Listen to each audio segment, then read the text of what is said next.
Hello fellow glue sniffers and spruce snippers, and welcome back to Blitzkrieg Model Works. I'm Bob, you know me as Darkland Forums. How's it going, everybody? So sorry about not putting up a video for the last month or so. The last 3 months have been kind of real crap. Won't get into it, it's all personal, not a big deal. So I'm starting to catch up on a bunch of projects, and one of the things that I had mentioned that I wanted to do in the past was revisit this little Airfix Cromwell kit that I had built for Models for Heroes. Now, when I built this for their charity, the stipulation was that I should get an Airfix kit, because the Models for Heroes is based out of the UK, and they're very common in the UK, Airfix kits, and try and get one of the beginner kits that comes with paint and glue and a brush, and build it completely out of the box using only tools that an average person may already have in their home. So no special, no airbrushing, no washes, no weathering, no decal setting solution, nothing. Just brush paint the whole thing with what is provided in the kit. Now, while I wasn't overly impressed with the quality of the matte paints, the paint that they give you for the tracks is actually pretty smooth, went on pretty well, but the rest of it was really lumpy, bumpy. I did try to airbrush it just for giggles, and that was a joke. My airbrush just plugged up solid every time, no matter how I thinned it, what I thinned it with, it didn't matter. So I was stuck brush painting it. So it didn't turn out as well as I'd like it to, but I was actually really impressed. When Malcolm approached me with this for Models for Heroes, I was really expecting these Airfix kits to be like the old 1970s Matchbox kits that have the diorama bases in them. And while those were kind of fun to build as a kid, you compare them to modern kits, they're lacking, shall we say.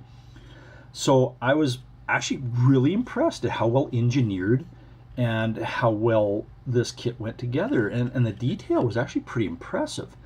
So I did mention that back when I had finished this, I wanted to revisit this kit and finish it the way I wanted to, not the way that it comes, that your average, your beginner would do it, just to show you, what you could do with the kit.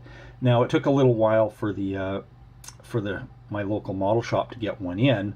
They had a couple of these that still had the paints and the glue. Didn't feel like buying those, knowing that I was just going to throw the paint and glue away, because I'm not using that stuff. I'm going to use all my stuff, and I used all Tamiya and some Vallejo products. I'll show you those in a minute. So what I did was I built the exact same kit, same markings, built it out of the box. So I didn't add anything to it, but I did do things like the bow and turret machine guns on here, you can tell, are solid. The one I did was I had drilled them out. I fixed the seam on the barrel, and I cleaned up things a bit better, and then I weathered it.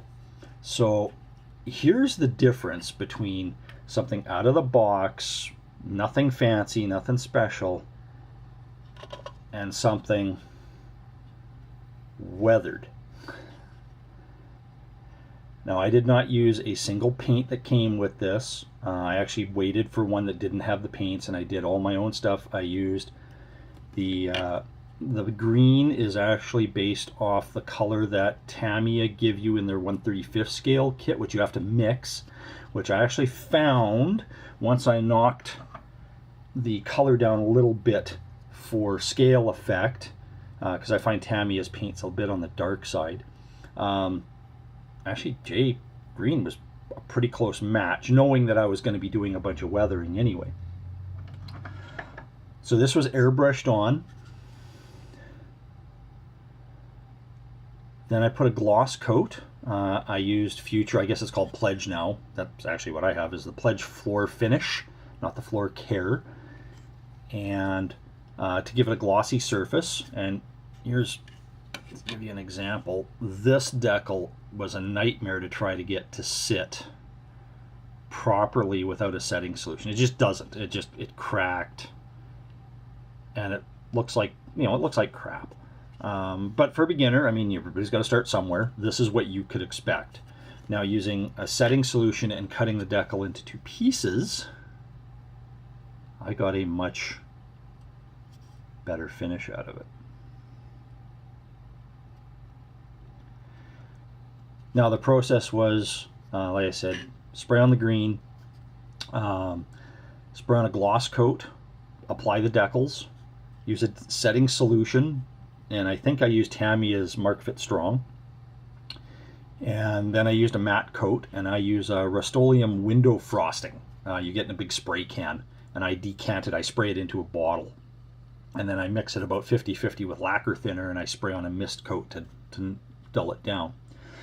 Now then, for a wash, I use something new to me at least, is Vallejo Model Wash. And it doesn't look like much, but holy crap, a little goes a long way. A friend of mine here locally that builds a lot of modern Canadian armor used it and told me he airbrushes it, and it just kind of does this flow work. I brushed it on, and I was pretty impressed. And that was about it for weathering, other than pigments. And I used various Vallejo pigments. Hopefully these don't roll around too much. In various mixtures. Get them out of the way here. And so these are the 4 pigments that I use, and I mix them in various quantities. And to apply, to get the really caked on mud look, let's see if the camera will focus this close. There we go. To get that caked on mud look, I took a brush, loaded it up with paint thinner, like or not acrylic thinner, but like oil-based paint thinner, and kind of slathered it on, and then took that same brush, dried it off a little bit, and just, I had piles of this, and I mixed it all together in a big pile, and I just mashed it in the brush, and I just mashed it all over with the brush. Just went all over the place, especially on the hedgerow cutter. I wanted kind of a clumpy look to it. Sorry, the lighting isn't really working all that well today. Let's bring that in a bit better.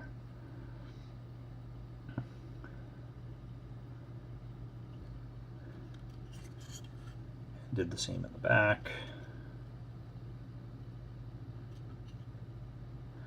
Did the tracks. Now how I did the tracks is I glued on, just like the other one, I glued on the inner road wheels, then I put on the track. I did some weathering on the track ahead of time. I did the back, like the hull, before I put anything on, put on the inner road wheels, put on the track, weathered the track a bit, then put on the outer road wheels and drive sprocket and idler, and then weathered all of those. And then once all of that was dry, I went just with the same mix and the same brush without using any of the paint thinner, just dry, and just kind of dabbed it in and brushed it here and there, and then just blew it off. There's no fixer on this. You can see some of it's actually still coming off in my hands. I shouldn't be handling it so much, but that's what you can do with just a little bit of weathering. I mean, this took me half an hour, 45 minutes worth of weathering, not including drying time for the acrylic wash to dry, and then waiting for the paint thinner to evaporate to dry out. And then I also, I don't know if you can see it, both the bow and turret machine guns are drilled out. And actually the bow machine gun is a replacement because I broke it off. So I used a stretch sprue technique with these Q-tips, because it's a plastic handle and it's hollow. So I stretched it out, and then I just use a pin on the end to kind of flare it to make the muzzle break. But I really enjoyed building this kit. Sorry it took so long, but this was very, very simple. I mean, we're talking for cost of the weathering. I mean, they cost me about $7 a pop, $8 a pop, something like that. Some of these aren't. Some of these I got somewhere else.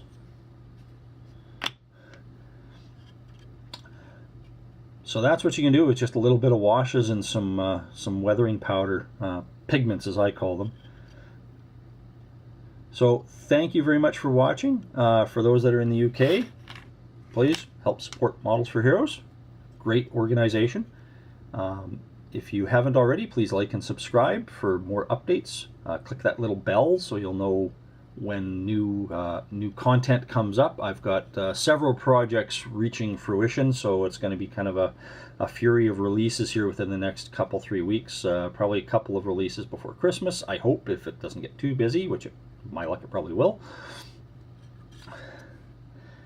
But within the new year, yeah, and there's going to be a pretty big, if everything shows up the way it should, there's going to be a pretty big build going on right in the new year. So thanks again for watching. I really appreciate it, guys. Talk to you later. Bye-bye.